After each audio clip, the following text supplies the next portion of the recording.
I don't know if this is going to work. Probably will, though. I have a couple of friends who've asked that I put, I guess, some of my favorite larger pieces in a kind of coffee clutch or something in the middle of my living room so that they can be seen kind of instead of sitting on chairs, then lying on floors and kind of communing with each other in some way or another. Because this is what I do is, as many of you know, since I've subjected you to to so many showings of all these things. It's the quick rundown is, and I think I think I've said or I've written this elsewhere. My dad and my mom were artists, so I got the DNA from them. My father was also a singer and a musician, and I gratefully got the DNA for music too. Had I got it from my mother, I wouldn't be able to carry a tune. But the art part was just came with the system, I think. And art in the Kettle Hack house, as I think I've said or written or whatever, was not. It's not that it wasn't a big thing. My mother was basically the head of the pack, and she was the one who sold stuff. But we all drew, so it was just kind of normal to do. But in my life, when I went to school and stuff, and I went to Juilliard as a kid, like 12 and a half or so, 11 and a half maybe. Not for very long, but it was, quite a thing for the violin. I had started to stutter very badly then, and so the only kind of fluency I could get was on the violin, or in drawing. And drawing as a kid, because I had my DNA from my mother and my father. It got me a lot of notice in kindergarten and stuff. I remember being wrenched from my kindergarten class and put into my brother's 6th grade class, where I was told to draw a turkey in colored chalk on the blackboard, and my brother was sitting there going, "Oh God." Anyway, but that was what I was kind of known for first, because when you're a kid and you can draw, then people notice it.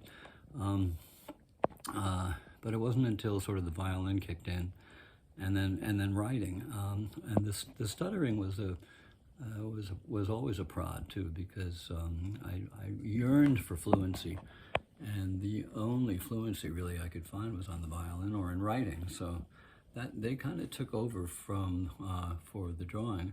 The drawing went underground for a lot of my life, and really didn't come back.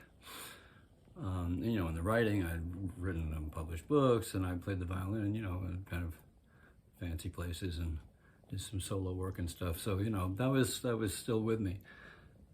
But the drawing came back on its own on April Fool's Day, I think 2005 or 2006.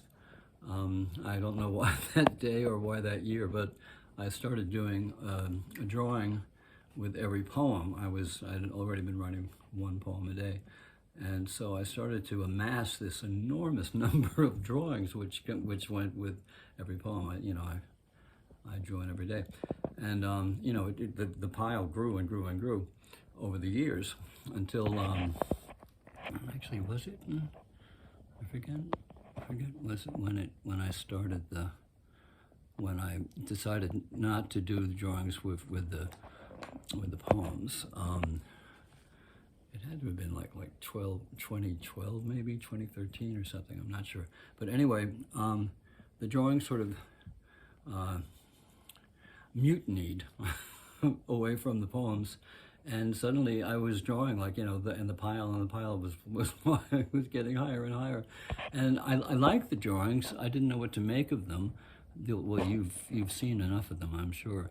And in fact, the ones that I've put on the floor and sort of stacked up for my friends who want to see them, I think they represent a good sample of what I do. So that's what I guess I want to show the world. And this is, I mean, I'll be sending this video to my friends. Let's see how I'm going to do this now. I'm going to turn this around, I guess.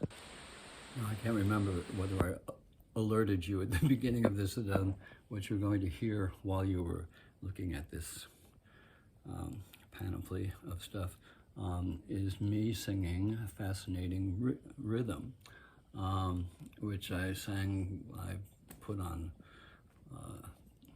put in on YouTube or something a few years ago, not all that long ago. And you know, it's such a great song because it's it chides you. It chides any of us who dare to kind of like go off the beaten path. And you know, both the Gershwins, I think, had a great time, both with the melody and the lyrics. So that's what I'm going to turn on for you now while we look at my little babies on the flow and on the wall.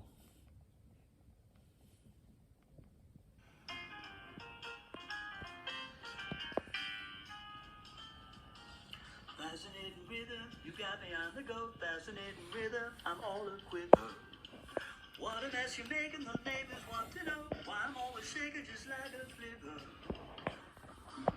You know, this is not going to work because I guess you can see it this way. I hope you can.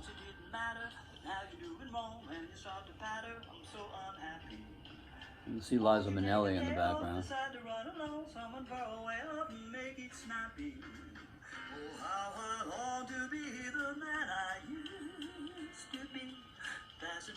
It was kind of neat to put all these guys out here. I hope my phone camera is. I love this one. This is my favorite that I've ever done.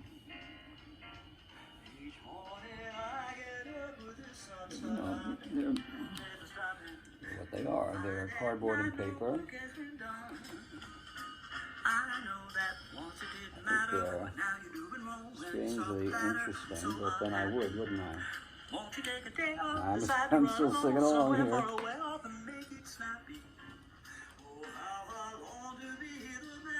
Used to be me. I've really had a good time with these two over here. I hope this is being caught in my camera. May not being. Each morning I get up with the sun to find that the work has been done. Doesn't even matter. Well, I like the sky on the wall too. Combination of things. the peacock feathers. So what do? Do I just like invite people over, not expecting them to buy anything, but just to sort of sit here stunned? Well, there we go with that one anyway. Shut up. Don't talk anymore. Okay. No, we don't want you anymore. No, you're not understanding me. Thank you, darling. Okay. Oh man. So I'm going to listen to that and see what kind of and watch that and see what kind of awful thing it is.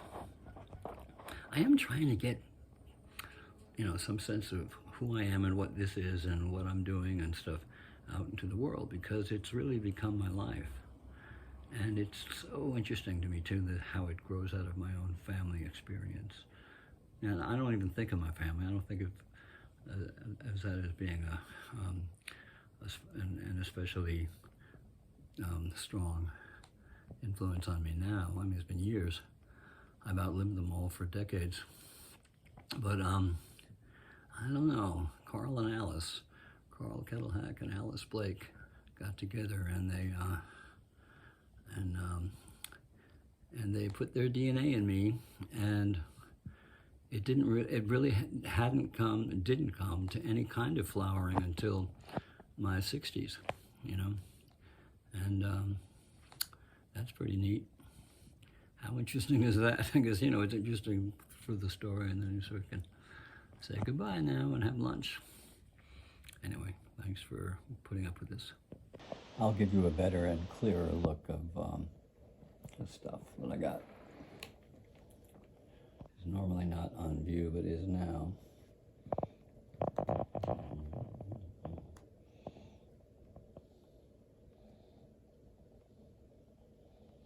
I humanize all these things. Of course, I think I can imagine what they're thinking and feeling as they're allowed to come out of the, you know, the walls that they've been stuck on.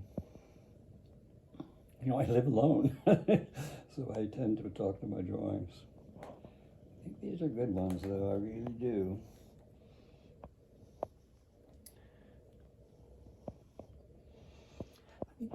You know, the embarrassing truth is, I